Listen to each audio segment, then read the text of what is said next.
신앙이 성장하지 않으면 세상은 점점 악해져 가기 때문에 넘어질 수밖에 없습니다. 여러분, 신앙생활 잘 하셔야 됩니다. 사단은 우는 사자와 같이 삼킬 자를 두루 찾고 있다고 이야기합니다. 여러분, 동물의 왕국 같은 거 보시면 우는 사자들은 무엇을 봅니까? 홀로 외롭게 병들어 있거나 낙심되어 있거나 혹은 이렇게 홀로 떨어진 동물들을 봅니다. 먹잇감이죠. 그러기에 가서 그것을 삼킵니다. 이런 것처럼 마귀는 우는 사자와 같이 삼킬 자를, 여러분들을 두루 살펴보고 있습니다. 끝까지 신앙생활 못하도록, 시험 들고 떠나가도록, 직분이 목사든 장로든 권사든 안수 집사든 할 것 없이 10년, 20년, 30년이 아니라 모태신앙이 되더라도 여러분, 사단은 찾아와서 우리를 신앙생활 하지 못하고 끝내는 지옥에 들어가, 불못에 들어가 영원한 형벌을 받는 인생이 되도록 만들어가는 것이 사단의 전략입니다. 교회에서 요즘 보면 설교를 할 때 마귀 사단 얘기는 잘 안 합니다. 대부분 어떻게 축복을 받고, 어떻게 응답을 받고, 어떻게 성도로 살아가고, 어떻게 사랑을 행하고, 어떻게 용서를 행하는지, 그래서 하늘의 축복과 하나님의 영광을 위해서 어떻게 살아가는지, 이것에 초점을 맞춰요. 그러다 보니까 교회에 나와서 마귀 얘기, 사탄 얘기하면 시대가 떨어진 이야기다 이라고 이야기할 때도 많고, 하나님도 내가 믿고 천사도 계시는 것도 믿는데 내가 사단이 있다는 것 외면하고 살거나 아예 부인하고 살아가는 모습들이 있습니다. 여러분, 하나님이 살아계시는 줄 믿으십니까? 천사가 우리를 도우는 줄로 믿으십니까? 사단도 역사하고 있다는 것을 믿으십니까? 여러분, 사단이 우리 주변에 함께 있습니다. 그래서 우리를 넘어뜨리라는 거예요. 여러분, 성경 처음서부터, 창세기서부터 요한계시록까지 사단은 역사하고 있어요. 그 이야기도 가득하죠. 성경은 사단 이야기로 가득합니다. 여러분, 우리가 사단에 대해서 경각심을 갖고 있지 않으면, 우리가 사단을 이길 수 있는 방법과 힘을 갖고 있지 않으면 넘어질 수밖에 없어요. 창세기 1장에 보시면 태초에 하나님이 천지를 창조하시니라, 창조하시고 인간을 만드셨어요. 아담과 하와이죠. 아담과 하와에게 주님이 말씀하십니다. 동산 중앙에 두 그루의 나무가 있는데 하나는 생명나무고 또 하나는 선악을 알게 하는 실과의 열매이다. 너희가 다른 나무의 실과의 열매를 다 먹되 선악을 알게 하는 실과의 열매를 다 먹으면 정령 죽으리라, 이렇게 말씀하셨어요. 그러나 아담과 하와에게 찾아온 사단, 특히 하와에게 찾아와서 이 사단이 유혹을 합니다. 강계하죠. 네가 선악을 알게 하는 실과의 열매를 다 먹으면 죽을 것이냐 라고 주님이 말씀하셨냐? 그런 줄 아노라, 이렇게 이야기해요. 죽을까 하노라, 이렇게 이야기합니다. 가서 보자. 보암직도 하고 먹어봄직도 하고, 그래서 선악을 알게 하는 실과의 열매를 딱 먹게 합니다. 이거 먹으면 하나님이 죽는다 했는데 죽지 않는다. 이거 먹으면 하나님처럼 되는 거야. 사단의 말이 옳았습니까? 하나님의 말이 옳았습니까? 아담과 하와는 사단의 말을 신뢰하고 정말 선악을 알게 하는 실과의 열매를 딱 먹어버립니다. 하와와 그리고 아담, 하나님의 말을 신뢰하지 않았어요. 그리고 사단의 말을 신뢰했습니다. 딱 먹었더니 어떻게 됩니까? 정령 죽으리라는 죽음이 들어오게 됩니다. 죄가 들어오는 이야기가 성경에 나와 있죠. 여러분, 만약에 아담과 하와에게 찾아왔던 그 사단의 역사가 없었다면 먹지 않았을 거예요. 하나님과 함께 은혜 가운데 살았을 것입니다. 그러나 사단은 우리를 그렇게 넘어뜨리려 한 것이죠. 예수님의 제자였던 가룟 유다, 12제자 중에 한 사람입니다. 자기의 모든 것을 내어놓고 예수님을 따랐습니다. 예수님에게 설교를 날마다 들었고 예수님과 함께 신앙생활한 지 3년입니다. 여러분, 저와 신앙생활 3년, 이게 저는 인간이고 부족하고 연약하기 때문에 저의 설교 3년 듣는다고 좋을 수도 있고 은혜가 될 수도 있고 여러분 기쁨으로 할 수 있지만, 예수님의 설교를 3년 들어보세요. 여러분, 우리말에 이런 속담이 있어요. 서당께 3년이면 풍어를 울고 분식집 3년이면 라면을 끓이더라. 이런 얘기들도 있을 정도로 3년의 시간은 결코 쉽지 않은 시간인데, 예수님의 설교를 3년 들었고, 예수님과 함께 동고동락하였고, 예수님의 기적과 역사를 보았고, 죽은 자를 살리고 풍랑을 잠잠케 하고 예수님의 놀라운 일들을 경험했던 3년인데 왜 예수님을 팔아버렸을까? 요한복음 13장 2절은 이렇게 이야기하고 있어요. 마귀가 벌써 시몬의 아들 가룟 유다의 마음에 예수를 팔려는 생각을 넣었더라. 누가요? 마귀가요. 예수님의 설교를 듣고 예수님과 동고동락하며 예수님의 능력 안에 그렇게 살았던 사람이라 할지라도요, 사단이, 마귀가 그 마음을 파고들고 그 생각을 파고들어 예수를 팔려는 마음을 넣었어요. 그래서 끝내 그의 인생이 무너져 버린 거예요. 여러분, 우리가 신앙생활 아무리 많이 하고 우리가 직분을 받아도 여러분, 사단의 공격에서 방어할 수 있는 능력과 사단으로 깨어있는 믿음의 모습이 없다면 넘어지는 거예요. 시험되는 거예요. 떠나가는 거예요. 교회 떠나갑니다. 시험 들어 넘어집니다. 사람 때문에, 목사님 때문에, 이 환경 때문에, 여건 때문에 그렇게 해서 떠나가는 수많은 인생들은요, 사단 때문에 떠나갑니다. 저는요, 사단 때문에 병을 주는 우리 할머니가 있어서, 저는 성경에 보면 병마라고 하죠. 병을 주는 마귀, 병마라고 하는데, 귀신 들린 어린아이에 대한 것, 그 다음에 거라사 귀신 들린, 그 군대 귀신 들린 것, 제가 알고 있어요. 왜냐하면 저는 체험적이에요. 제가 초등학교 4학년 때 저는 예수 믿었습니다. 그때는 불교 집안이었어요. 제가 어렸을 때부터 불교 집안으로 자랐어요. 제가 말씀을 이전에 드렸죠. 제가 결혼한 지 저희 부모님이 8년 만에 저를 낳으셨어요. 귀한 아들이에요. 아무도 없어요, 형제들. 뭐 누나나 오빠나, 뭐 오빠도 아니고 형도 없고 누나도 없고 동생도 없고 남자입니다. 네. 그렇게 살았던 적이 있습니다. 귀하게 여겨주세요. 저는 그렇게 8년 만에 낳았어요. 어떻게요? 저희 부모님이 절에 가서 그렇게 공비를 해서 낳았대요. 나중에 크면 네가 이제 절에 많이 시주도 하고 그렇게 해야 된다. 이런 얘기 어렸을 때 많이 들었거든요. 근데 알고 봤더니 이제 와서 보면 다 하나님의 예비하심이었어요. 그렇게 절을 열심히 다니면서 있다가 저희 할머니가 많이 아프신 거예요. 아프신데 저녁이 되어지면 일어나서 이상한 소리를 내시고, 그리고 할머니께서 병원에 가도 안 돼요. 구술해도 안 돼요. 정말 구술, 그 당시에 50만 원짜리, 제가 초등학교 50만 원이면 지금으로 500만 원도 넘습니다. 구술 집에서 하는데요, 진짜 막 칼 위에서 뛰어요. 난리 구술해요. 그렇게 구술하는데도 불구하고 하나님, 이게 낫지를 않는 거예요. 그래서 할머니가 교회를 가셔야 되는데, 우리 고모님이 이제 먼저 교회를 가시고 할머니 보고 교회 가시라고 얘기하면, 야 됐다마, 내 눈에 흙이 들어가지 않으면 내가 교회를 가지 않겠다, 이렇게 얘기했는데 흙이 들어갔어요. 그래서 교회를 가셨어요. 교회를 가셔 기도하는데요, 놀랍습니다. 기도하는데요, 목사님들하고 우리 전사님하고 이렇게 할머니 연세가 70이 넘으시 거동이 불편해요. 기도하는데 갑자기 벌쩍 일어나요. 벌떡 일어나 이상한 소리를 내요.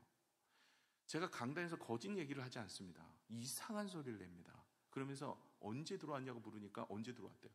애기 소리도 내고요, 어른 소리도 냅니다. 제가 너무 놀랐어요. 그래갖고 거기 있는 전도사님이 애 놀래니까 나가라고. 그래갖고 제 초등학교 때 나갔어요. 그러고 나서 병이 났어, 병이. 아니, 병원을 다녀도 병명이 없고, 아니, 집안에서 몸이 두들겨 맞는 것처럼 아프고 이상한 소리 내고 이런 귀신이 들려서 있는데 교회에 가서 기도받고 난 거예요. 저희 교단은 보수 교단입니다. 그래서 제가 이런 얘기하기가 참 어려운데, 그래서 예수 믿은 거예요. 그때부터 교회를 다니기 시작한 거예요. 하나님께서 정말 귀신이 떠나가는 놀라운 사건이 성경에만 있는 게 아니라 우리의 삶 가운데도 일어나고 있다는 거예요. 어찌 보면요, 우리 육신이 아프고 힘든 것이 이게 사단이 주는 병일 수도 있어요. 정말 아파서 병이 나기도 하지만 사단이 주는 병마일 수도 있다는 거예요. 성경에도 나오는 이야기잖아요. 저희 할머니가 그렇게 해서 나았어요. 그 다음부터 교회를 다니고 저 역시도 교회를 열심히 다니게 됐습니다. 저는 그러다 보니까 성경에 나와 있는 이 귀신 들린 병든 자들에 대한 이야기는 사실로 믿어져요. 예수님이 병든 자를 많이 고쳤는데 마귀를 쫓아내 병을 고친 사건들도 있고 그냥 병을 고친 사건들도 있어요. 그렇기 때문에 아프면 다 마귀 들렸다 이러면 안 돼. 집에 가서 아프신 남편이건 자녀도 야, 이 마귀 새끼야 나가라 막 이러면 안 돼. 여러분, 사단이 주는 병이 있고 또 육신이 약해서 병이 든 경우도 있습니다. 그래서 하나님 옆에 기도하셔서 어떤 병이든 간에 간구하면 하나님이 은혜를 주시는데요. 저는 이렇게 체험적인 신앙이 있다 보니까 이 마귀의 역사가 얼마나 우리 주변에서 우리를 유혹하는지를 알게 되어집니다. 오늘 성경은요, 이 이야기를 하고 있는 거예요. 너희가 사단의 세력 결코 무시하지 마라. 외면하지 마라. 그리고 이 사단으로부터 이기지 않으면 다 시험 들어 교회를 떠나가고 믿음 생활 못하고 넘어진다. 너희가 말 때문에, 환경 때문에, 상황 때문에, 물질 때문에, 육신의 빌병 때문에 너희가 신앙생활 못하고 믿음 생활 못하고 다 떠나가는 건 사단의 역사다. 그렇기 때문에 이 사단의 역사에서부터 이길 수 있도록 힘을 얻어야 된다. 오늘 주 안에서 강건하라는 것이 첫 번째 방법입니다. 주 안에서 우리가 사단을 영적인 세력으로부터 이길 수 있는 첫 번째 방법이 주 안에서 강건하는 거예요. 두 번째 방법은 전신갑주를 입어요. 세 번째 방법은 항상 성령 안에서 깨어있는 거예요. 오늘 이 세 가지가 하나님께서 우리에게 주시는 영적인 세력으로부터 이길 수 있는, 그 사단으로부터 이길 수 있는 방법이라 말씀하십니다. 먼저 11절 본문의 말씀을 보시면 마귀의 관계를 능히 대적하기 위하여 하나님의 전신갑주를 입어라. 마귀의 관계 때문에 우리는 영적으로 깨어 있어야 돼요. 관계가 뭐예요? 그것을 우리를 속여서 넘어뜨리게 해요. 아담과 하와에게처럼, 가룟 유다에게처럼 저와 여러분에게도 찾아와서 우리를 넘어뜨려 끝내는 주님을 외면하며 교회를 다니지 못하게 하고 낙심하고 절망하게 만드는 것이 바로 마귀의 전략입니다. 13절에 이렇게 이야기하고 있어요. 그러므로 하나님의 전신갑주를 취하라. 이는 악한 날에 너희가 능히 대적하고 그리고 모든 일을 행한 후에 서기 위함이라. 모든 일을 행하여 우리가 앞에서 말한 하나님의 능력으로, 주님의 성령으로 우리가 성도로 살고 하나님의 능력을 이루고 열심히 교회를 다니고 하나님의 나라를 위해서 세우고 봉사를 하다가 낙심하는 거예요. 이유가 뭐예요? 마귀 때문이에요. 너희가 모든 일을 행한 후에 서기 위함이다. 그렇기 때문에 너희는 이 마귀들로부터 이길 수 있는 힘과 능력을 길러야 된다. 이 방법이 오늘 세 가지를 내가 너희에게 제시할 텐데 이 세 가지만큼은 늘 지켜서 교회 열심히 다니다가 시험 들지 말고, 그렇게 믿음 생활하다가 낙심하여 지옥불에 떨어지는 인생이 되지 말고 오직 하나님의 말씀 붙잡고 사단으로부터 우리가 승리하는 인생이 되어라. 이 이야기가 오늘의 핵심입니다. 자, 그러면 첫 번째 방법인 주 안에서 능력을 얻으라는 거예요. 이것이 10절에서 11절에 나오는 이야기입니다. 주 안에서 강건함을 우리가 얻어야 돼요. 10절 다시 한번 볼까요? 끝으로 너희가 주 안에서와 그의 힘의 능력으로 강건하여지고. 사단을 이길 수 있는 첫 번째 방법은 우리의 힘으로 안 돼요. 이게 영적인 세력이기 때문에. 여러분, 귀신 이길 수 있다, 여러분 자만하지 마세요. 절대 귀신 못 이깁니다. 사단 못 이겨요. 우리 힘으로는 안 돼요. 우린 육신이기 때문에 영적인 존재를 이길 수가 없습니다. 원래 루시퍼가 루시엘이었잖아요. 사단의 그 루시엘이 가장 강력한 천사장이었어요. 그러니 걔네들이 이제 하나님 앞에서 교만하여 떨어지게 되어지고 그로 인하여서 마귀가 되어지는 거예요. 그래서 마귀 새끼라고 그러잖아요. 예, 우리가 좋게 얘기 안 돼요. 마귀님 이렇게 안 하잖아요. 마귀 새끼. 이 앞에 좀 이렇게 그렇게 많이 성경에도 이야기를 하고 있고 우리도 그렇게 하는데, 이 마귀들이 이제 내려와가지고 그 휘하에 있는 강시, 도깨비, 처녀귀신 이런 애들 다 모아가지고 지금 우리를 힘들게 하고 있는 겁니다. 좀 여러분 재미나게 얘기하고 있으니까 졸지 마시고 잘 들으시면 좋겠습니다. 사단으로부터 그렇게 해서 우리를 이겨내게 하는데, 여러분 다윗도 골리앗을 쓰러뜨릴 때 어떤 모습으로 쓰러뜨렸어요? 이게 하나님의 능력이에요. 여러분 퀴즈를 내겠습니다.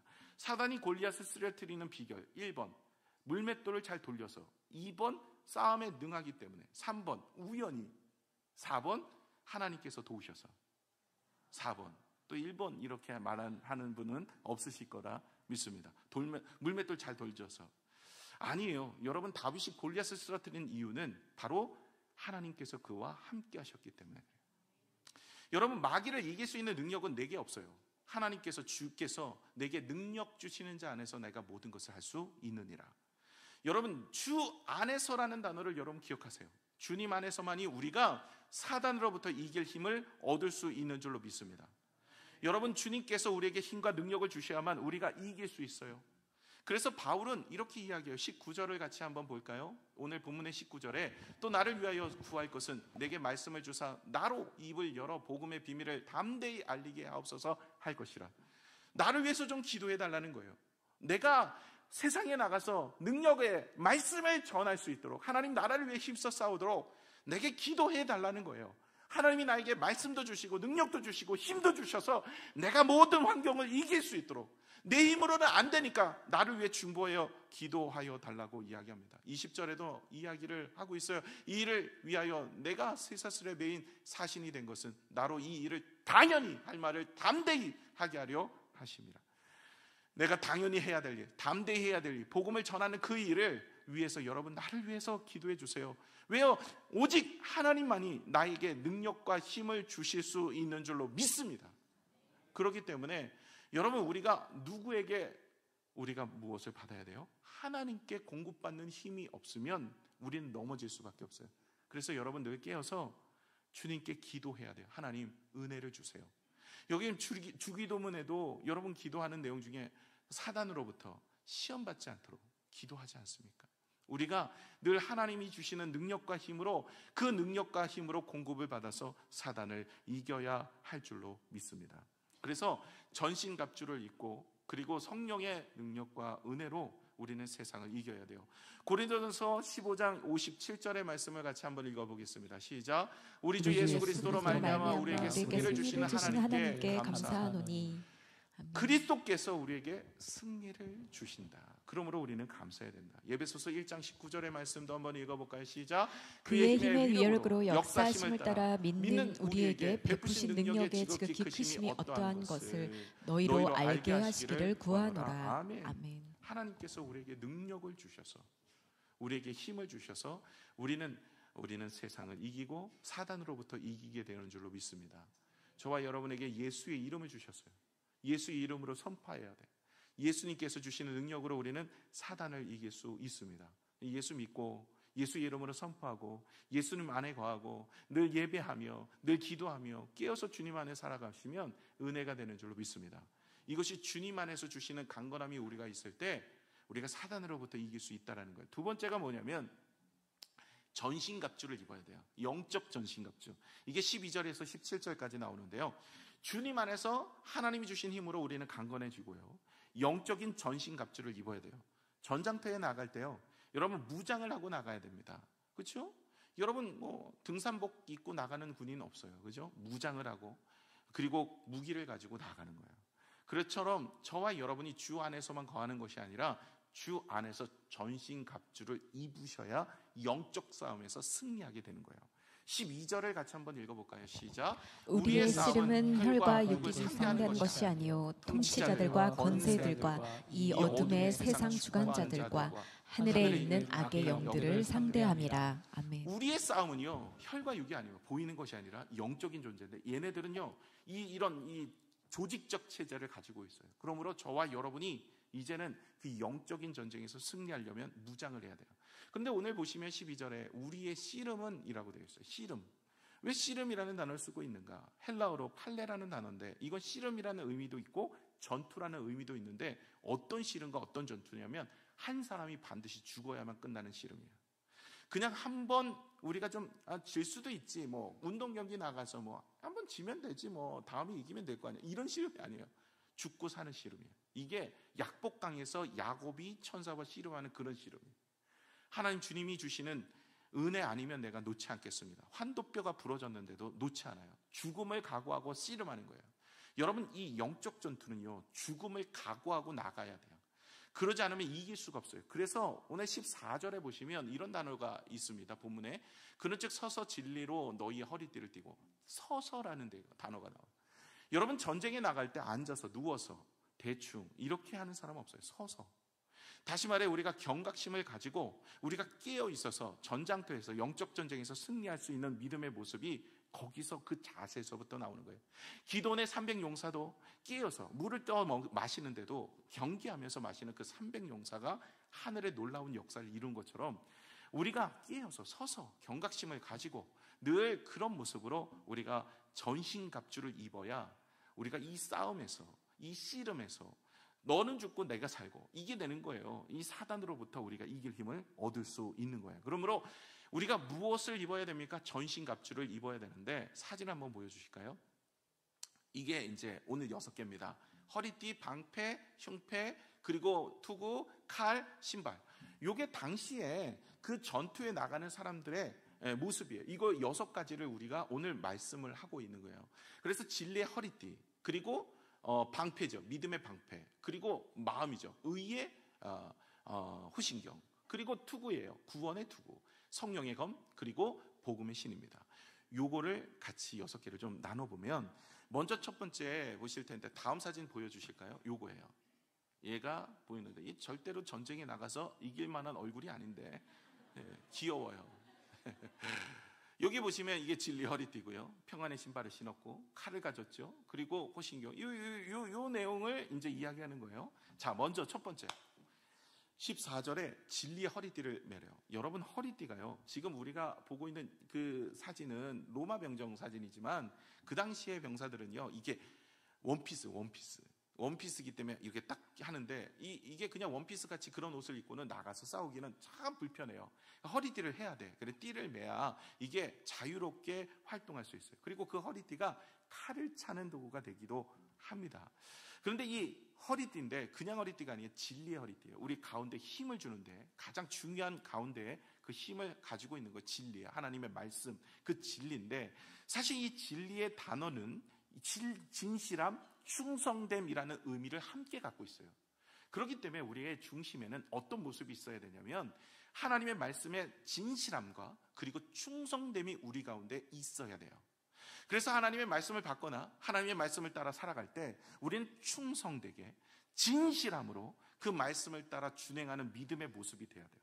이사야 11장 5절에 보시면 이런 말씀이 있습니다. 공의로 그의 허리띠를 띠며 성실로 그의 몸에 띠를 삼으리라.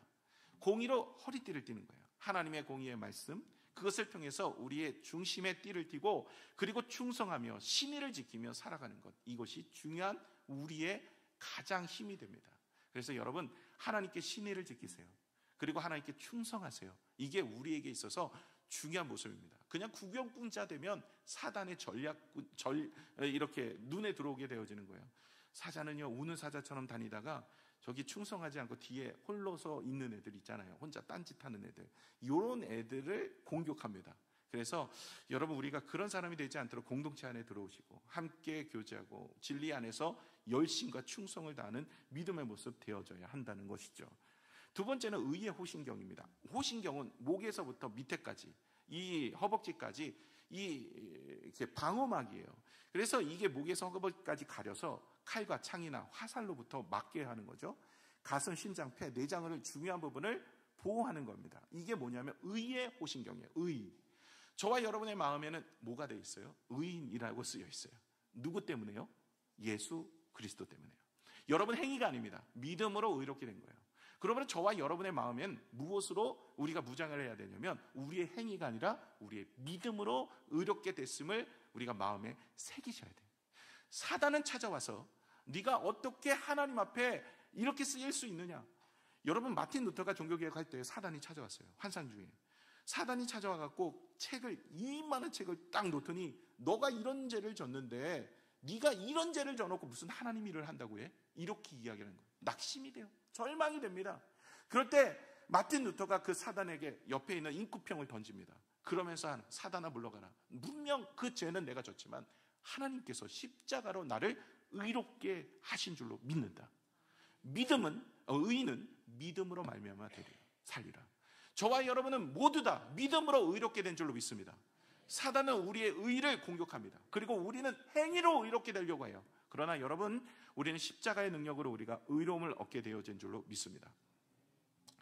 세 번째가 뭐냐면 평안의 복음의 신입니다. 15절을 같이 한번 읽어볼까요? 15절입니다. 평안의 복음에 준비한 것으로 신을 신고. 주님의 평안의 복음에 준비한 신을 신는 거예요. 우리의 발은요 막 돌아다니죠. 그러면서 다니는 곳마다 평안의 복음을 어떻게 해요? 증거해야 돼요. 그래서 저와 여러분이 밟는 곳마다, 가는 곳마다 하나님의 복음을 증거하는 거예요. 평안의 복음은 예수 그리스도입니다. 여러분, 예수 그리스도를 증거하는 것이야말로 여러분 사단을 이기는 거예요. 사단의 목적은요, 복음을 듣지 못하고 전하지 못하도록 만들어서 하나님의 백성을 하나님의 백성으로 삼지 못하도록 하는 것이 그들의 전략이에요. 그렇기 때문에 여러분의 가족들, 자녀들, 여러분의 친지, 이웃들에게 복음을 전하세요. 이번에 여러분 명절날 뭐 하세요? 명절날 친구 또 친지, 이웃, 가족들 만나시잖아요. 그들에게 뭐를 해야 될까요? 복음의 신을 신고 가셔서 증거하세요.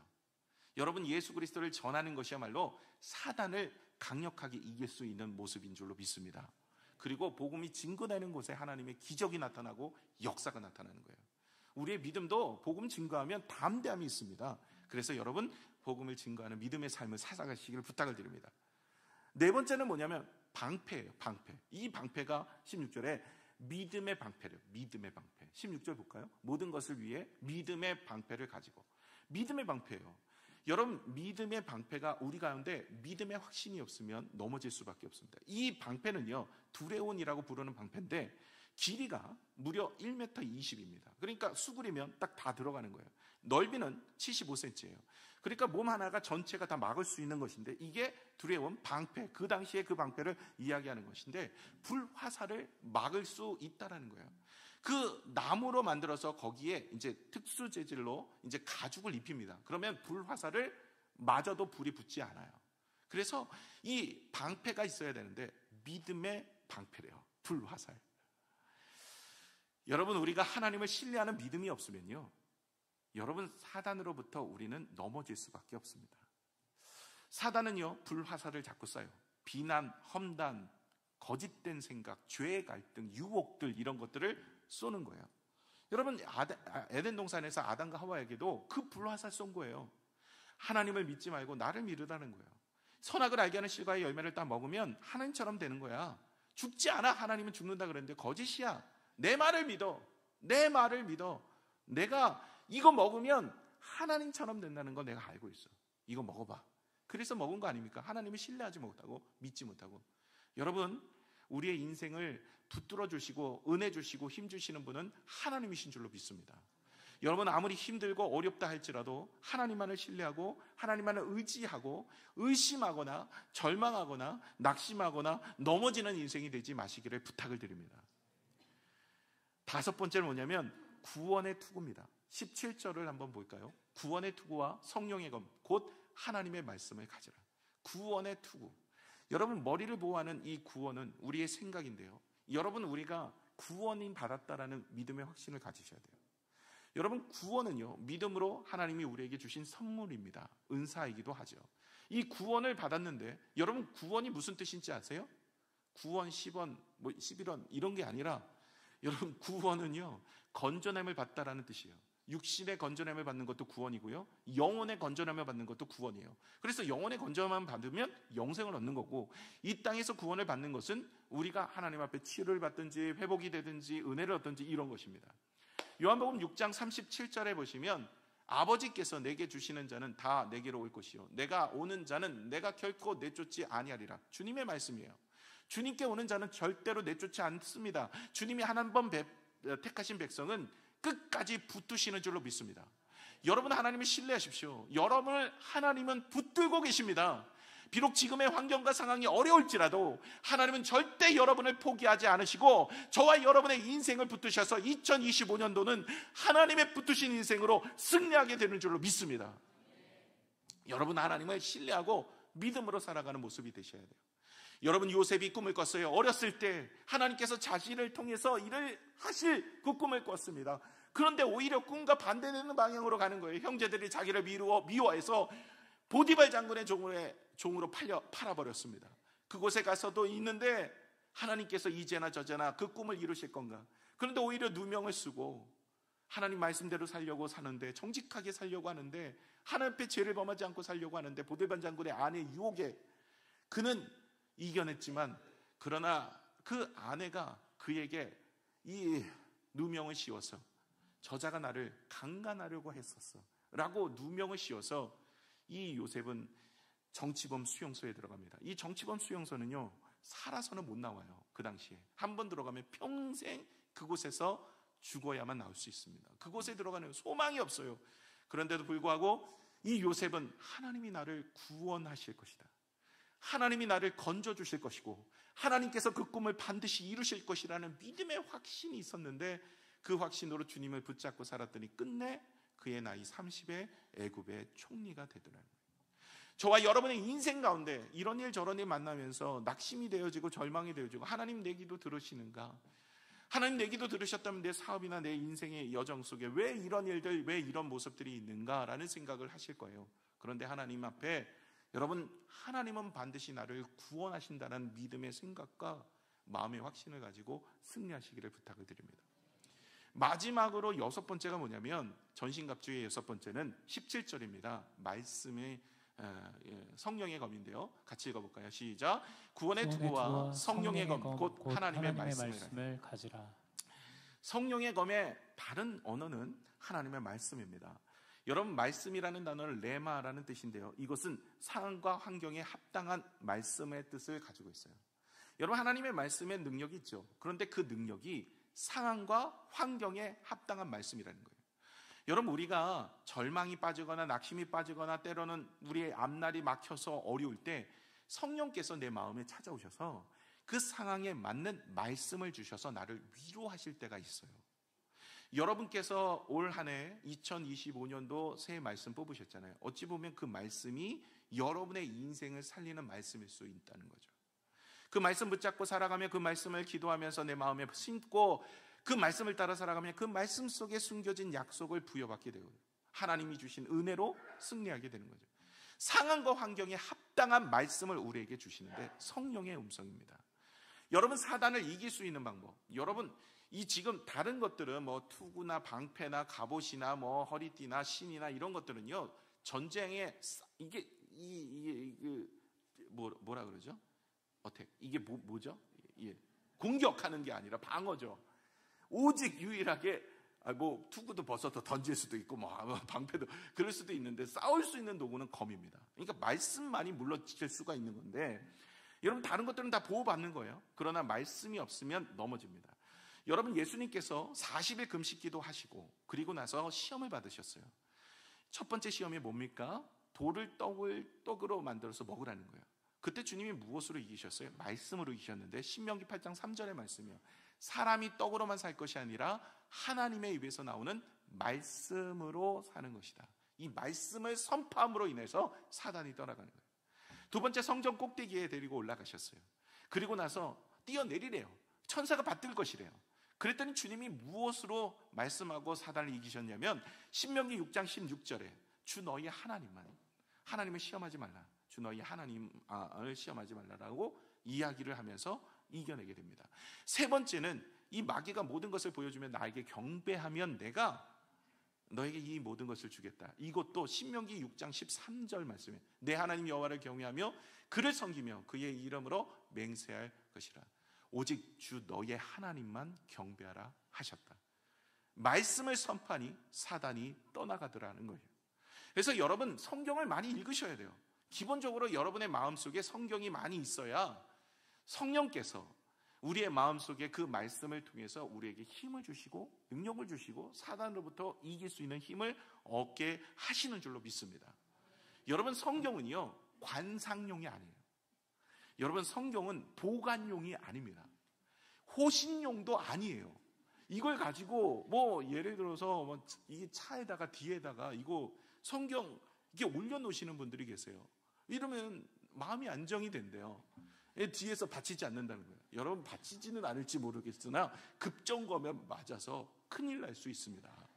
여러분, 성경은 호신용으로 갖고 다니는 게 아니에요. 여러분, 성경 읽으셔야 합니다. 하나님께서 여러분에게 쓰신 편지예요. 사랑하는 분의 편지는 읽지 않아요.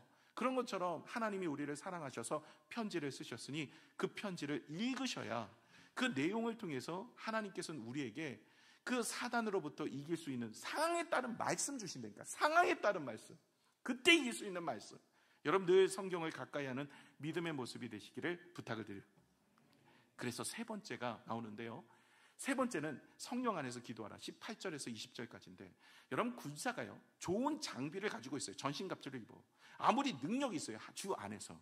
그래도요, 이 규칙적인 훈련과 실제적인 작전 업무를 전달받지 못하면 아무 소용이 없어요. 여러분 18절 19절을 읽어보면 기도로 전신갑주를 활성화시키는 원동력이라는 거예요. 그래서 18절을 한번 읽어보면 모든 기도와 간구를 하되 항상 성령 안에서 기도하고 이를 위하여 깨어 구하기를 항상 힘쓰며. 여러 성도를 위하여 구하라.